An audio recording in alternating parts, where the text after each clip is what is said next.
True. Nervous. Very, very dreadfully. Nervous I can be and am. But why will you say that I am mad? The diseased hand sharpened be sense, not destroyed, not dulled dim. Above all was the sense of hearing acute. I heard all things in the heaven and in the earth. I heard many things in hell. How then am I mad? Hearken, and observe how early, how calmly I can tell you the whole story.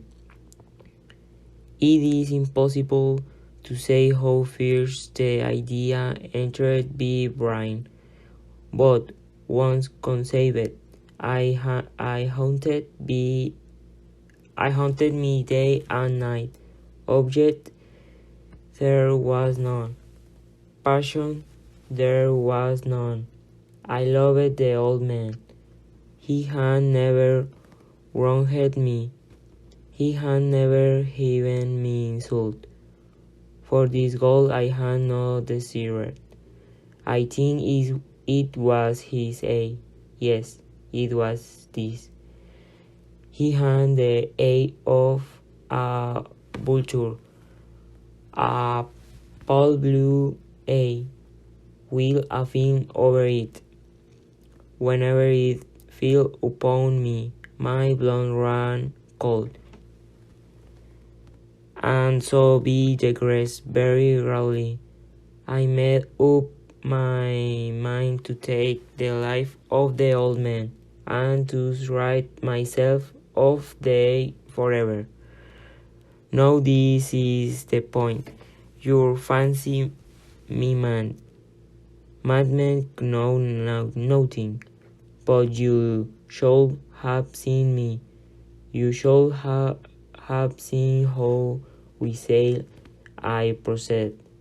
With what caution, with what foreseeing, what was dissimulation, I went to work.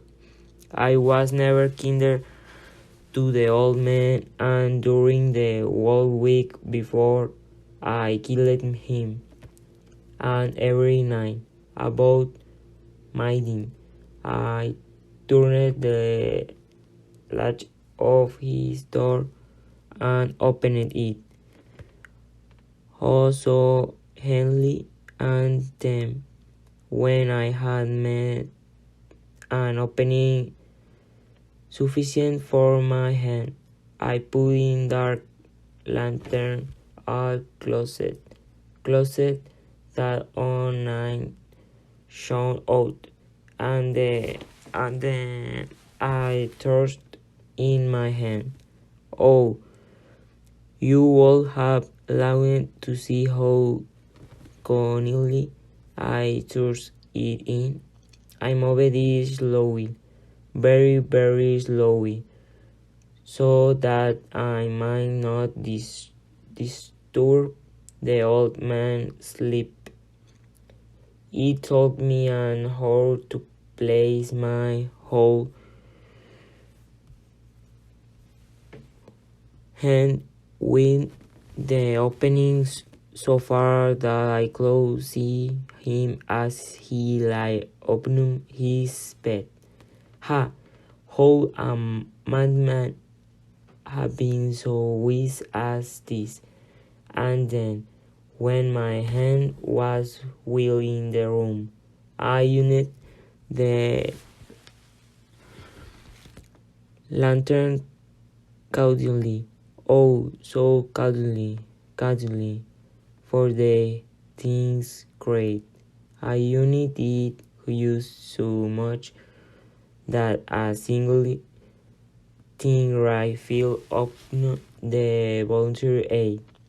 And this I did for 7 long nights every night, just at midnight. But I found the eye always closed, and so it was impossible to do the work. For it was not the old man who vexed me, but this evil eye. And every morning, when they broke in, I went boldly into the chamber and spoke courageously to him, calling him by name in a healthy tone, and inquiring how he has passed the night. So, so you see, he would have been a very profound old man, indeed, to suspect that every night, just at Lundy, I looked in upon him while he slept. Upon the eighth night, I was more than usually cautious in opening the door. I watched Minute's hand move more quickly than did mine. Never before that night I had felt the extent of my own powers, of my sagacity. I could scarcely contain my feelings of triumph. To think that there I was, opening the door, little by little, and he not even dreamed of my secret deeds or thoughts. I fairly chuckled at the idea, and perhaps he heard me, for he moved on bed suddenly, as if startled. Now you may think that I drew back, but no. His room black was as black as pitch, with thick darkness, for the shutters were close fastened, through the fear of robbers. And so I knew that he could not see the opening of the door, and I kept pushing it on, steadily, steadily. I had my head in, and was about to open the lantern, when my thumb slipped upon the thin fastening, and the old man sprang in bed, crying out, "Who's there?" I kept quite still, and said nothing. For the whole hour I did not move a muscle, and in the meantime I did not hear him lie down. He was still sitting up in the bed listening, just as I have done, night after night, hearkening to the dead watches in the wall. Presently I heard a loud groan, and I knew that it was the groan of mortal terror. It was not a groan of pain or grief. Oh no, it was the low, stiff sound that arises from the bottom of the soul, when overcharged with awe. I knew the sound well. Many a night, just at midnight, when all the world slept, it was well up from my own bosom, deepening with a dreadful echo the terrors that distract me. I say I knew it well. I knew that the old man felt, and pitied him, although I choked at heart. I knew that he had been lying awake ever since the first light noise. When he had turned in the bed, his fears had been ever since growing upon him. He had been trying to fancy them causeless, but he could not. He had been saying to himself, "It is nothing but the wind in the chimney. It is only a mouse crossing the floor. Or it is merely a cricket which has made a single chirp." Yes, he had been trying to comfort himself with these suppositions, but he had found all in vain. All in vain because death, in approaching him, had stalked him with his black shadow before him and enveloped the victim, and it was the mortal influence of the unperceived shadow that caused him to feel the presence of my head between the room. When I had waited a long time, very patiently, without hearing him lie down, I resolved to open a little, a very little crevice in the lantern. So I opened it. You cannot imagine how steadily, until length a simple dim ray, like the thread of the spider, shot from out the crevice and fell full upon the vulture eye. It was open, wide open, and I grew furious as I gazed upon it.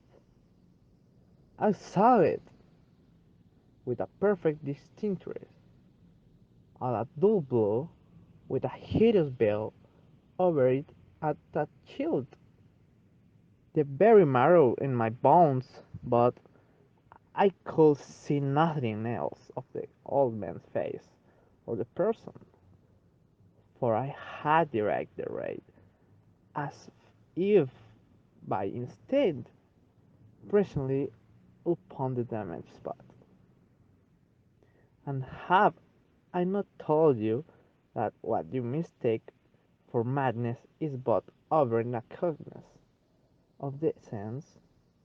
Now, I say, there came to my cars a low, dull, quick sound, such as I watch mistakes when involvement in the current. I knew that sound well, too. It was the beating of the old man's heart. It increased my fury, as the beating of the drum simulates the soldier into courage. But even, but even then, I refrained and kept still. I scarcely breathed. I held the lantern more tenderly. I tried how steadily I could maintain the rein upon the eve. Meantime, the hellish tattoo of the heart increased.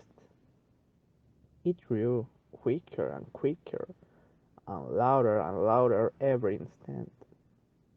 The old man's terror must have been extreme.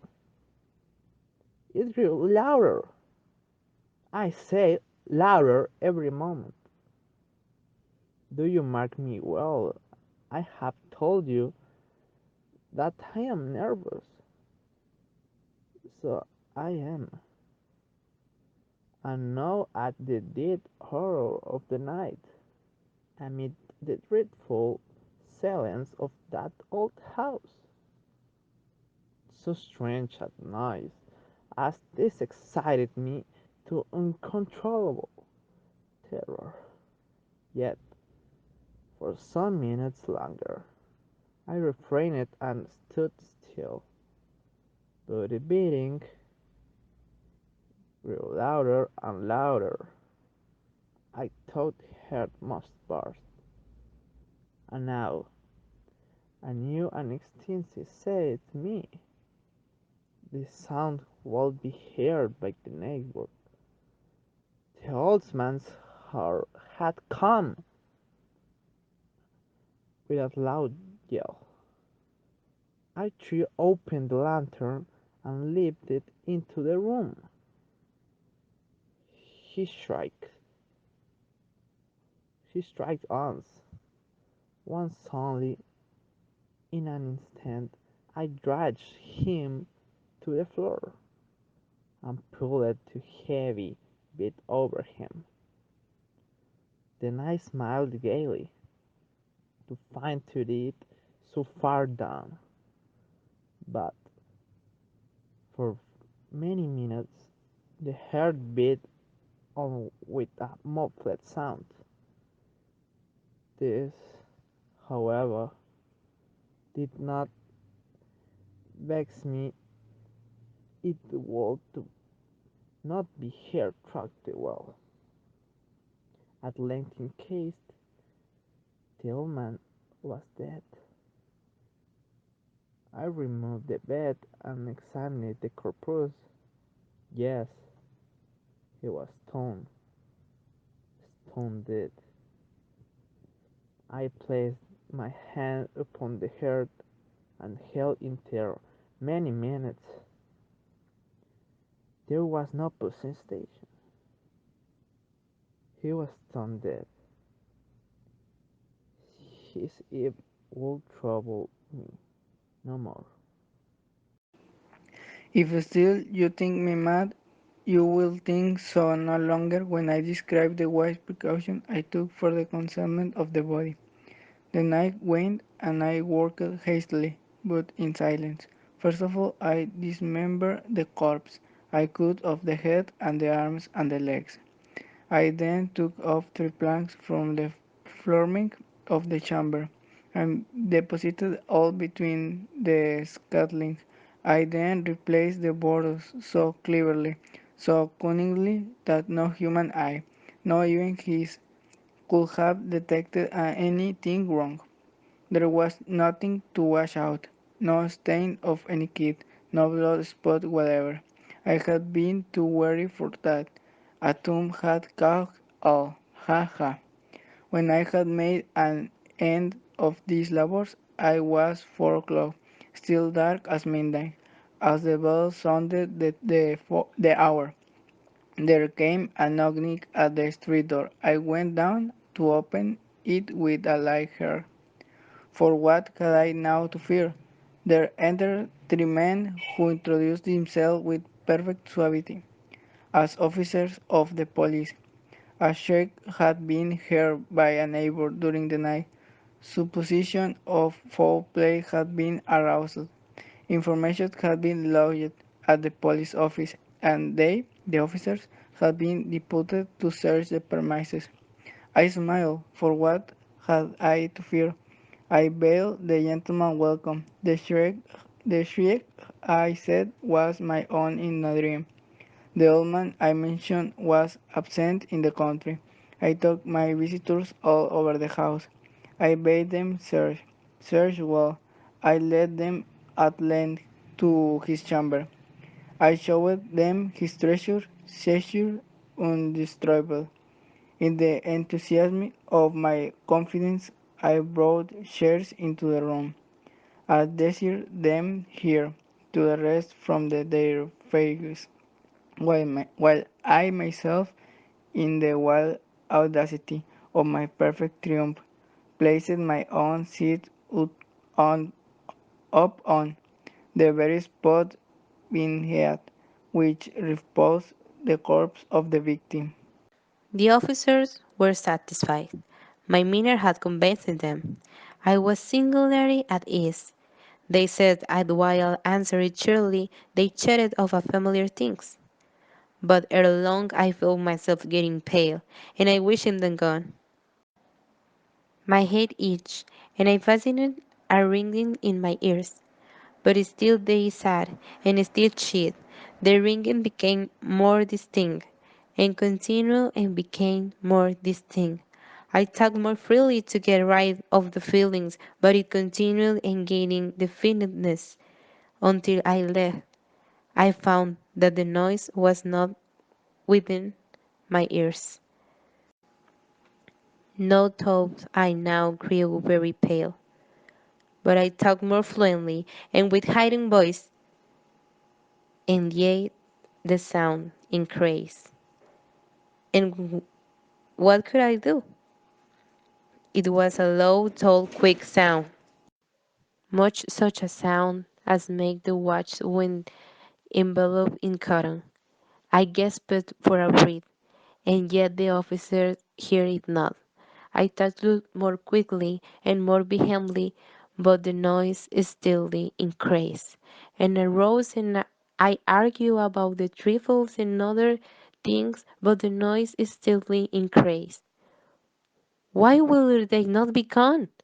I paced for the floor to the floor with heavy strides, staring and gritted upon the boards, but the noise arose over all and quantity increased.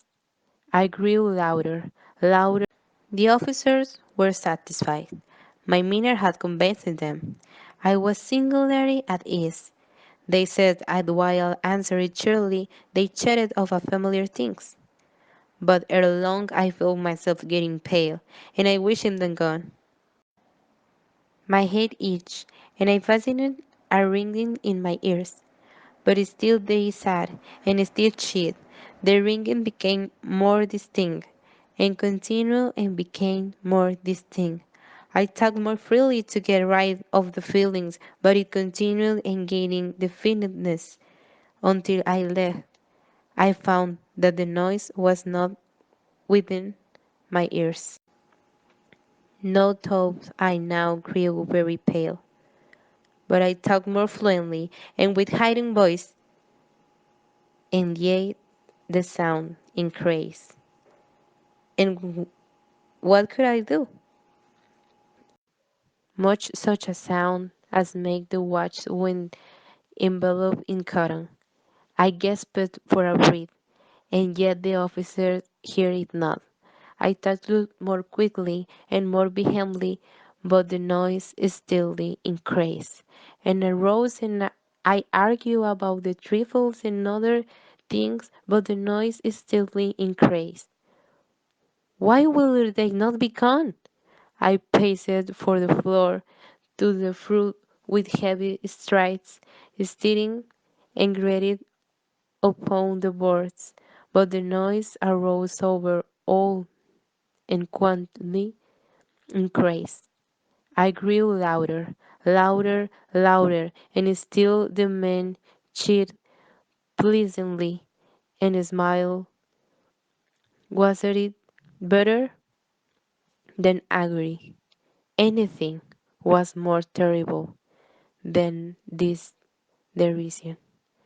I will bear those hypocritical smiles no longer. I feel that I must scream or die. And now again, hark! Louder, louder, louder. Billions, I should dissembly no more. I admit the death. Tear up the planks. Here, here. It is bearing of a hiding heart.